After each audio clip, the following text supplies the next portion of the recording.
नमस्कार। आज हम बिहार मुख्यमंत्री उद्यमी योजना को समझने वाले हैं। ये योजना उन लोगों के लिए एक बहुत बड़ा मौका है जो बिहार में अपना खुद का बिजनेस शुरू करने का सपना देखते हैं। तो इस वीडियो को अंत तक जरूर देखें, क्योंकि हम जानेंगे कि इसका फायदा कैसे उठा सकते हैं। तो चलिए, सबसे पहले उस सवाल पर आते हैं जो सबके मन में होगा, पैसा कितना मिलेगा। तो सुनिए, इस स्कीम के तहत आपको मिल सकते हैं पूरे 10 लाख रुपए। जी हां, 10 लाख रुपए। ये किसी भी नए बिजनेस को एक अच्छी शुरुआत देने के लिए, आप जानते हैं, एक बहुत बड़ी रकम है। लेकिन रुकिए, सबसे बड़ी और मजेदार बात तो अब आ रही है। इन 10 लाख में से 5 लाख रुपए आपको वापस करने ही नहीं है। जी हां, बिल्कुल सही सुना आपने। 5 लाख रुपए की सीधी सीधी सब्सिडी है, मतलब सरकार की तरफ से अनुदान। आपको लौटाने हैं सिर्फ बाकी के 5 लाख। तो आगे हम क्या क्या जानने वाले हैं? सबसे पहले देखेंगे कि यह मौका कितना बड़ा है। फिर बात करेंगे कि कौन कौन इसके लिए अप्लाई कर सकता है। उसके बाद जरूरी डॉक्यूमेंट्स और प्रोजेक्ट पर नजर डालेंगे। फिर समझेंगे अप्लाई करने का पूरा प्रोसेस क्या है, और आखिर में डेडलाइन और कुछ जरूरी नियमों को भी जानेंगे। तो चलिए, सबसे पहले ये समझते हैं कि आखिर सरकार ये योजना लाई क्यों है। देखिए, इसका मकसद सिर्फ लोन बांटना नहीं है। असल में सरकार चाहती है कि बिहार में लोग नौकरी ढूंढने के बजाय नौकरी देने वाले बने। मतलब एंटरप्रेन्योरशिप को बढ़ावा मिले, बेरोजगारी कम हो और लोग अपने पैरों पर खड़े हो सकें। तो फायदा किसे किसे मिलेगा? अच्छी बात यह है कि ये स्कीम लगभग सभी के लिए है, खासकर महिला उद्यमियों के लिए, SC/ST कैटेगरी के लोगों के लिए, अति पिछड़ा वर्ग और दिव्यांगजनों के लिए। और हां, जनरल और यूथ कैटेगरी के लिए भी इसमें जगह है। एक बहुत जरूरी बात, जो युवा उद्यमी योजना के तहत आते हैं, उन्हें सिर्फ 1% का ब्याज देना होगा, जो कि ना के बराबर है। ठीक है, तो अब आते हैं सबसे जरूरी सवाल पर कि अप्लाई कर कौन सकता है, यानी इसकी एलिजिबिलिटी क्या है। चलिए, इसकी शर्तों को एक एक करके समझते हैं। सबसे पहली और सबसे जरूरी शर्त, आप बिहार के स्थायी निवासी होने चाहिए। मतलब आपके पास बिहार का डोमिसाइल होना चाहिए। सीधी सी बात है, ये योजना बिहार के लोगों के लिए ही है। दूसरी शर्त है उम्र को लेकर। आपकी उम्र 18 से 50 साल के बीच होनी चाहिए। तो मतलब इसमें एक बहुत बड़ी रेंज कवर हो जाती है, जिसमें यंग लोग भी आ जाते हैं और एक्सपीरियंस लोग भी। अब बात करते हैं पढ़ाई लिखाई की। कम से कम आपने 12वीं पास की हो, और अगर मान लीजिए 12वीं नहीं की है तो भी कोई बात नहीं। अगर आपके पास ITI, पॉलिटेक्निक या फिर इसके बराबर का कोई और डिप्लोमा है तो भी आप अप्लाई कर सकते हैं।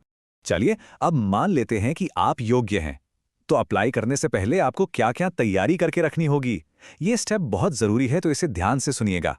तो देखिए, आपके पास कुछ बेसिक डॉक्यूमेंट्स तो होने ही चाहिए, जैसे कि पैन कार्ड। इसके साथ ही आपका बिजनेस किसी न किसी रूप में रजिस्टर्ड होना चाहिए, चाहे वो प्रोप्राइटरशिप फर्म हो, पार्टनरशिप हो या कोई कंपनी। और सबसे जरूरी चीज है एक डिटेल्ड प्रोजेक्ट रिपोर्ट। अब आप सोच रहे होंगे कि ये प्रोजेक्ट रिपोर्ट आखिर है क्या वाला? तो देखिए, ये बस एक कागज का टुकड़ा नहीं है, ये आपके बिजनेस का पूरा ब्लूप्रिंट है। मतलब आप क्या काम करना चाहते हैं, उसमें खर्चा कितना आएगा, आप क्या बनाएंगे या कौन सी सर्विस देंगे, ये सब कुछ उसमें लिखा होगा। जैसे मान लीजिए आप आटा चक्की लगाना चाहते हैं, या मसालों का काम करना चाहते हैं, या जूते बनाने की फैक्ट्री, या फिर पोल्ट्री फार्म खोलना चाहते हैं, तो उसकी पूरी डिटेल इसमें होगी। तो ठीक है, आपके डॉक्यूमेंट्स भी तैयार हैं, प्रोजेक्ट रिपोर्ट भी बन गई। अब क्या?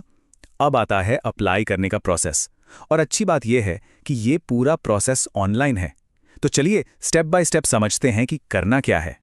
प्रोसेस ना बहुत आसान है। आपको सबसे पहले उद्यमी योजना के ऑफिशियल पोर्टल पर जाकर रजिस्ट्रेशन करना है। एक बात का ध्यान रखना, आपका मोबाइल नंबर आधार से लिंक होना चाहिए, क्योंकि उस पर एक OTP आएगा।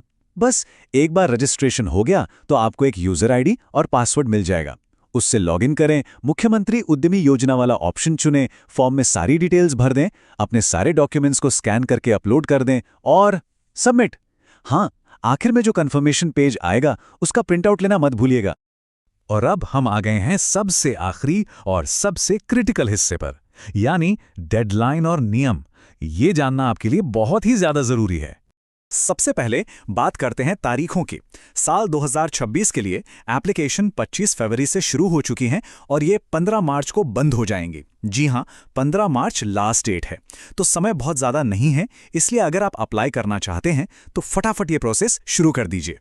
अब 2 बहुत ज़रूरी नियम हैं जिन्हें गांठ बांध लीजिए। पहला, आप जो भी बिजनेस यूनिट लगाएंगे वो आपके अपने होम डिस्ट्रिक्ट में ही होनी चाहिए। और दूसरा, लोन का जो पैसा मिलेगा वो सिर्फ और सिर्फ उसी प्रोजेक्ट पर खर्च होगा जिसके लिए आपको मंजूरी मिली है। अगर आपने बीच में प्रोजेक्ट बदला तो आपका एप्लीकेशन कैंसिल भी हो सकता है। जैसा कि हमारे एक सोर्स ने भी कहा है कि ये एक बहुत अच्छा मौका है, एक आसान प्रक्रिया है। कोशिश जरूर करें, प्रयास जरूर करें। तो ये बात सच में उन सभी लोगों के लिए एक हिम्मत देने वाली बात है जो अपना कुछ करने का सपना देख रहे हैं। तो जाते जाते बस एक सवाल आपके लिए छोड़ जाते हैं। सोचिए, इस तरह की मदद से वो कौन सा एक नया बिजनेस हो सकता है जो बिहार के किसी भी गांव या कस्बे की पूरी तस्वीर ही बदल कर रख दे। इस पर सोचिएगा जरूर। ऐसी जानकारी के लिए सब्सक्राइब कीजिए ऑल कैन स्टडी को। धन्यवाद।